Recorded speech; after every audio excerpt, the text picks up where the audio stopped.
Your videos here, base be the glory. Who that what? Who that? Who that what? Who that what? Who that what? Who that? Who that what? Who that what? 28 what? Who that? Hold that what? Who that what? Free back what? Who that? Welcome back to Who That 242. It's your host Tim A at the Solid Podcast Network. You know my roots. I love the indie music. I love music in general. I have someone who I was saying is when you have Reggae Shape, you remember you call so much old names. You have a newer generation of Reggae Shape. So I'm really proud of this guy, Shine. Yeah, real. So all these people doing music now, they want to rap, they want to sing. Why you decide to, you know what, I could go to the roots with my music, like a new take on the Reggae Shape? Honestly, like I've been watching the Reggae Scrape industry a little while, and I realized that it was a gap. It was a real gap in the industry, and it's like, you know, you're seeing people going on the same shows, and you know, people, you know, it's the same kind of music, same style of music. So I really been studying it for a while, and I was like, you know what, let me just put something out there and see how it go. And then, you know, from my butt feel like whining out, it was just gospel after that. But it was a real gap in the industry, because after D-Mark, it was only one or two people, but they wasn't really, you know, shaking up things like that. Right. So Shine, talk to me about that name, that stage name. Why Shine? I had named Shine from school, honestly, and I was looking for a stage name, and I was like, yeah, Father don't sound good. And I was trying to say, I was like, man, I might as well just go with Shine. And that's how Shine, because that was the old high school name, so I just ride with it. And I think the first time I ever see you, like, he was in a band, right? Yeah, I still in Synergy Band. Okay. Yeah, I play with Synergy Band. Yeah, I was there, still there, you know, still there. But you know, my music history, I was on the Defense Force and all that other stuff, so played all kind of different instruments in the band. Which Instruments? Sound like this ain't gonna this. Sound like this man's a one-man band. Trombone, euphonium, saxophone. Hold on, time out. What the hell is a euphonium? Euphonium is almost like a small tuba. You ever see a small tuba? I literally used to call it a small tuba. So Yeah, it actually has a no, name. it's a euphonium. Yeah, euphonium, saxophone, drums, percussion, and then I end up singing in the pop band, and playing keys. And then I also was the drum major, so I had to put together routines and all that for Pete Retreat and this and that, Independence and all that. So I feel. I don't want these people to understand. I want them to understand. You ain't just call one. You call instruments. How the hell? Talk to me about how you learn all these instruments. Like I've never met someone who I know someone, like a lot of music people. Right. They know 1 or 2 or 3, but you call almost 6, 7 instruments. Yeah, because I mean, for me, like some musicians say very, very technical in terms when it comes to music and, you know, instruments. But I almost like, you know, if I pick up something and I figure it out, I can play it. And where that come from? Is that's like your family? You grew up around instruments? What? The only thing I know, my daddy used to sing. That's it. And, you know, coming up through church band, school band, Aquinas band, I just been around music straight through. And then, you know, I always wanted to get in production, but I didn't know how to do it. Right. And know who to talk to. So, but music been a part of me for a very, very long time. And you have, I mean, I think it's hard, but do you have a favorite instrument? Like that's you, like that's your baby you go back to? Honestly, I fell in love with the keyboard. I fell in love with, you know, playing keys. I learned that through the Defense Force. I went in not knowing how to play it. And I learned it, and I fell in love with it. Because, you know, the keys and the saxophone, they like, you know, the ladies love that kind of stuff. Yeah, that's the music. That's the yeah, the ladies love that kind of stuff. I ain't really too expert with the guitar, yeah. But you know, I'm gonna say you might as well. I was gonna give up. I was like just buy this my music guitar. Yeah, the keys. Is there any like eventually like when you get with Yeah. I bought a bass. I bought a lead guitar. I bought an acoustic guitar. I have all them sitting up home by me. But you know, through God, I can eventually get there. That's good stuff, man. So your first song, I feel like one. So because I interviewed you today, I've been just humming the song all week. Like for my first heard the song, I was like, this is it. Yeah. Talking about writing, producing, just talk to you about that track. Right. Shout out to Sanjado B. Shout out to BDA. BDA actually made that track, and to be honest, feel like whining when I released it 2019. I had the song from like 2017, but the production on it was in. I didn't like the production. So I held the song and I spoke to Sanjaro, you know what I mean? Because him and BDA was doing a lot of work together. Right. And I was like, bro, I need someone to actually produce a song for me. And I let BDA hear. I let him hear the first recording. And he's like, no, bro, this ain't it. So I actually went by him for a couple of weeks, and I was there playing the keyboard. I was putting everything down, and I tell my guitar man, you know, come put this, you know what I mean, put this riff down. And it was gospel from there. And then, like I say, shout out. That's why you gotta have the right people around you too. Right. You know, Sanjaro who was telling me, well, no, put this. Don't say that. Say this. Like basically you're arranging it. Right, arranging it. You know what I mean? Right. Because, you know, sometimes you think your stuff hot, but it ain't really Right. hot. Yeah, So yeah. it's good to have some people It's around. good to have the humility to understand that they ain't doing it for you. They're doing it for your benefit. Right, right. And, you know, he put it together, BDA put it together, and then when I had Feel Like One, and it was like, wow, the song totally different. I was even shocked. And, you know, I just put it out there, and I sent it through WhatsApp first, I think. And I think BDA helped me, like, get it to the different radio stations. So it was on the street hot. It was hot on the streets. And I think that's how the radio stations really got hip to it, because I released it in February, and the first time I heard it on the radio was like in May. And I was like, damn. I was like, but, and it, you know, it up to the I day. remember shortly after that, I saw you. It was Collect Platinum on like a street. No, I think it's Hot 97 and Collect Platinum on the street Right, party. right, yeah. And like I said, the song that just, that was in August or something like Yeah. that, I think. The song that just really pop off. So even at that point in time, in terms of me as an artist, like development and all that, you know, I can't even explain it. I had it in me, but, you know, it's different ways, or it's ways to put artistry out in terms of artist development. You know, not everybody know how to perform, not every. right. So, But I mean, you who done been in all these type of bands. Right. You already had that experience. I had the experience, but not as like a solo artist, if Right. that makes sense. And, you know, performing with tracks and all these other stuff. So it was like crazy. But, you know, shout out to them two guys for actually helping me put that hit together. But in my opinion, when I first saw you from the song, I already known you from Sinji Band. So Right. even though you was a rookie as an artist, Right. I could see where, yeah, he's a rookie as a solo artist, but Right. you've been doing music forever. So Forever, yeah. you could tell it was natural, it wasn't forced. You were a lot of artists, they don't like to move it, they just hold the mic and sing. But Right. you jumped on the stage, like you was, Yeah. there's a street band using the road with us, so like that was a really good. And I could see in your face, you was shocked as how much people were singing the song back to you. That was crazy. That was crazy for me. And I mean, up to the day, I still just get goosebumps like every time I hear it, because a lot of people still don't know, like, who this dude is singing Right, this song. right, So, right. like, you know, people still, You could be banned in the food store and they even know that's they don't know. They don't know. I mean, which is a good thing Yeah, for yeah, me. yeah, you know what I mean? I could be a go little low-key. incognito, you know what I mean? But it's just be shocking, like certain places I go and I sing Feel Like Mine, and everyone's be like, oh, that's you. You know what I mean? But, you know, that's a part of the process anyhow, you know? So 2 years now, sadly, we basically lost 2020 because of COVID. Yeah. So talk to me about that struggle of, you know, just about the brink of being able to do music full time. Talk to me about like now how as an artist struggling through this. We basically was closed for a year. Yeah, a Couldn't whole perform. year, couldn't perform and all of that. And, you know, it so happened that I just did Leave the Defense Force 2019. Oh, and that's then sick. this pandemic come 2020. Yeah. And I was like, boy, Which no one could predict. you know what I mean? Because I didn't have, like, for 2020, I already had almost like 12 or 13 shows booked. Wow. And I was like, mother sick. But I mean, you know, it was a double-edged sword in a way, because, you know, it helped me on the production side and putting out more music for catalog and actually, you know, seeing how things working digitally, how the music industry changing every day. Like, it gave me a lot of time to study. So, you know, it worked out in terms of production and putting out music catalog and all of that stuff. And learning on the mental side of you be able, since the road stopped, you was able to see, okay, I can do this better, I can do that. Right, do that. right. And, you know, I just feel like, you know, the pandemic is come to slingshot you forward, you know what I mean? If you're serious. Yeah. You have to be serious.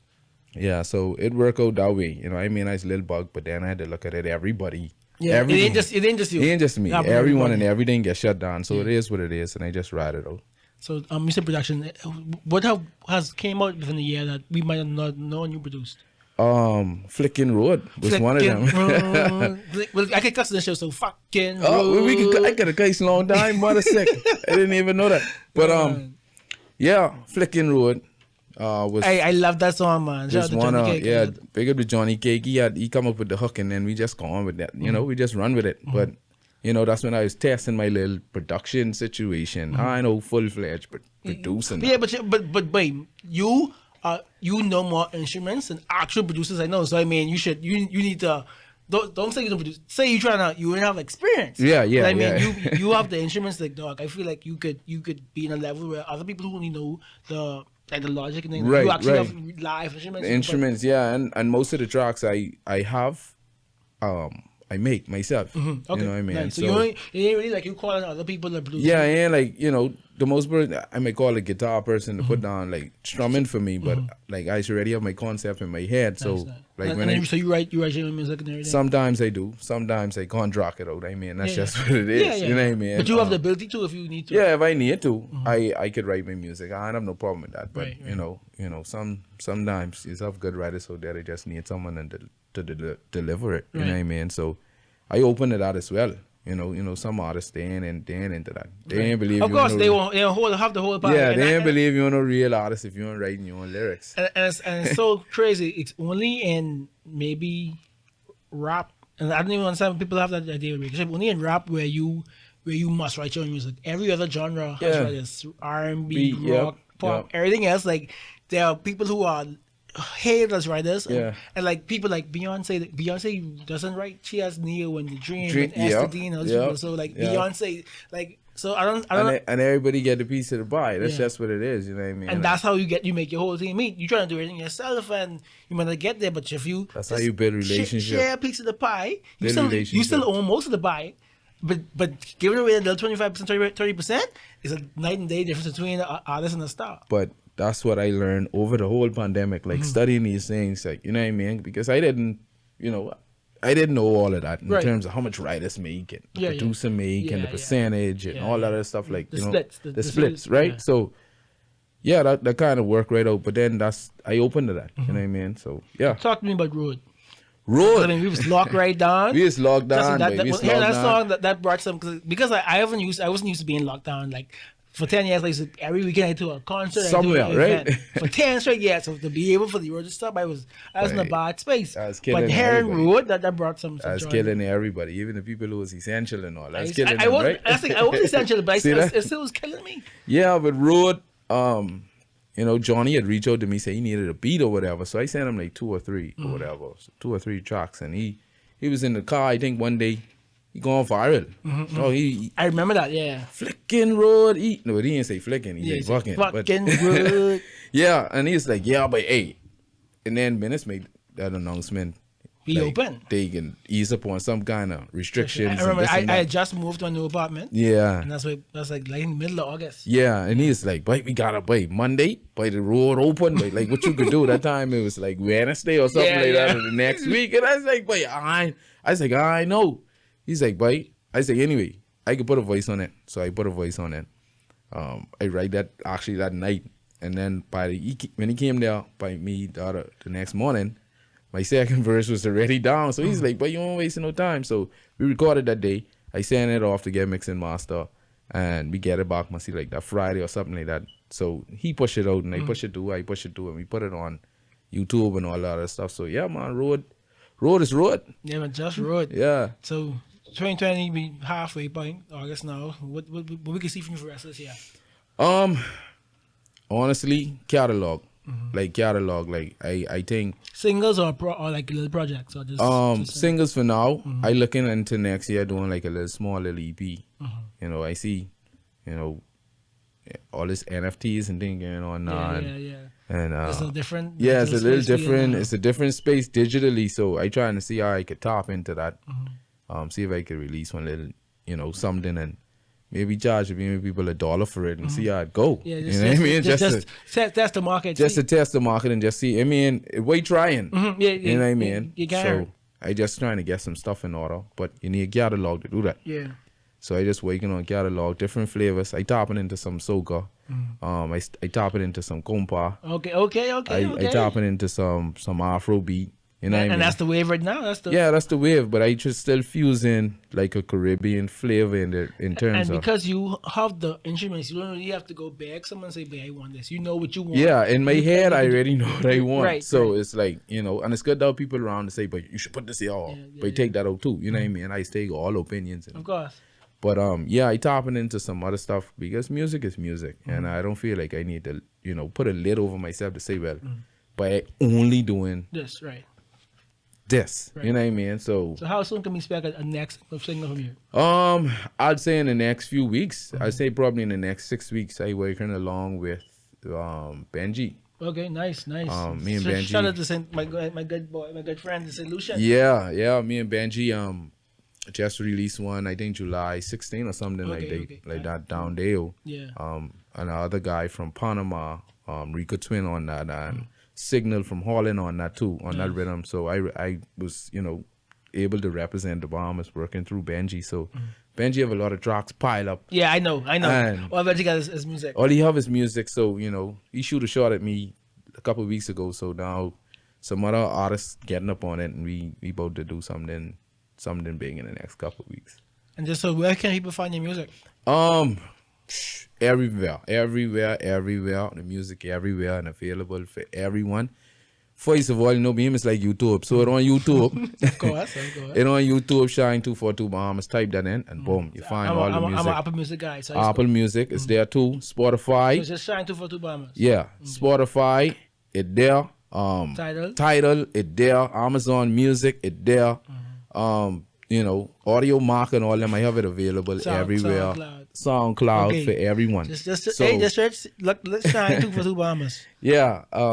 So, and then all my other Beeman artists, that's something y'all need to tap into too. The digital. I have a lot of friends and six, and I can't find. I gotta go Yeah, send YouTube. and thing. that's the problem. Yeah. You know what I mean? So having it, you know what I Yeah. mean? You can't tell a tourist call 100 jams on 94.9 to request because they ain't calling. Yeah. They can Yeah. ask you where you can find your music. Yeah. It got to be available. So, And what about getting some music videos for these songs? yeah, I definitely need music videos for these songs. And that's something that I have to tap into too. Because I kind of like, it's a hermit crab too. Of course. You know what I mean? Yeah, So yeah. I don't even be into all that hype. When I come around hype, I get the hype and then I push out. You know what I mean? But and I realize music and content work on and on. Right. So and that's good for marketing. So that's something I have to work on as an artist. And I think by the end of the year I should have at least one video for one of my songs I previously released. I think it should be one. My selfish opinion, it should be one. I think your first one because I I still have a song, I have a video for one, and then all kind of bongy and thing on YouTube.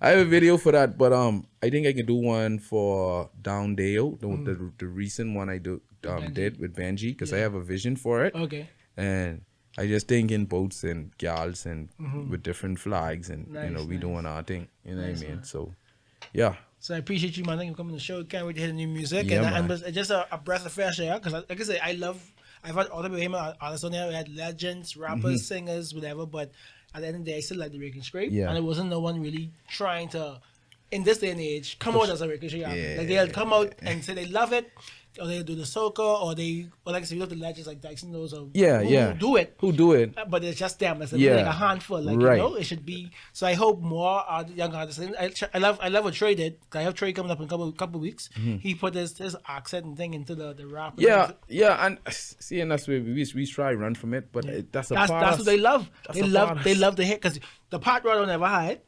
The Creole don't hide when they music. No. The Africans don't hide. No. So stop hiding. No. It's They- almost like we shame our own why, but I then swear, man.